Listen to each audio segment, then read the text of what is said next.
jemi mbetur me një kandidat të vetëm, i cili kandidat nuk u propozua nga përfaqësuesit e komunitetit serb, pra refuzuan ta propozojnë, mbos të neni 67 paragrafit 4 të kushtetutës, aty thot se kjo pozit i takon komunitetit serb dhe rrjedhimisht secili deputet është i barabartë para ligjit dhe i takon e drejta për të propozuar.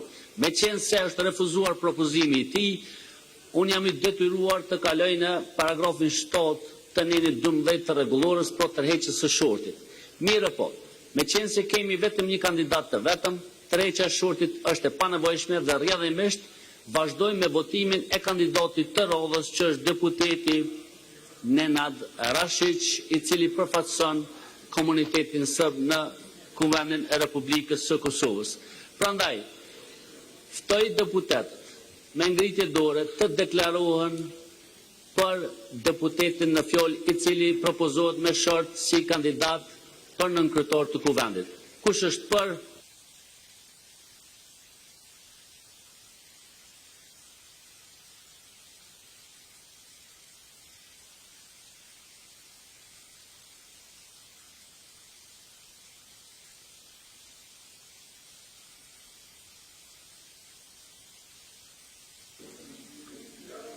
Ju lutem për administratën nëse mundi veç edhe pak, apo?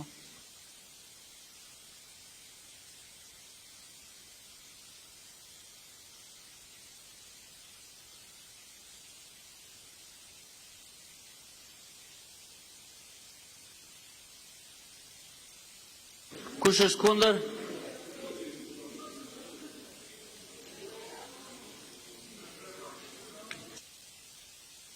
Kush abstenon?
Të nderuar kolegë deputet, ju njoftoj se me 71 vota për, 9 vota kundër dhe 24 abstenime, konstatoj se Kuvendi zgjodhi deputetin Nenad Rashić, nënkryetar të Kuvendit të Republikës Kosovës nga radhat e deputetëve të komunitetit serb.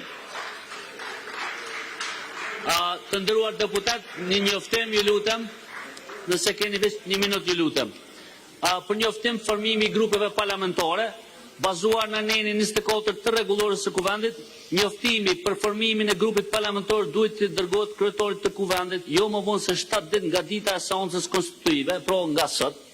Njoftimi për formimin e grupit parlamentar duhet të përmbajë në nënshkrimin e deputetëve të cilët e përbëjnë grupin parlamentar, emrin e grupit, emrin e kryetarit dhe të nënkryetarit të grupit.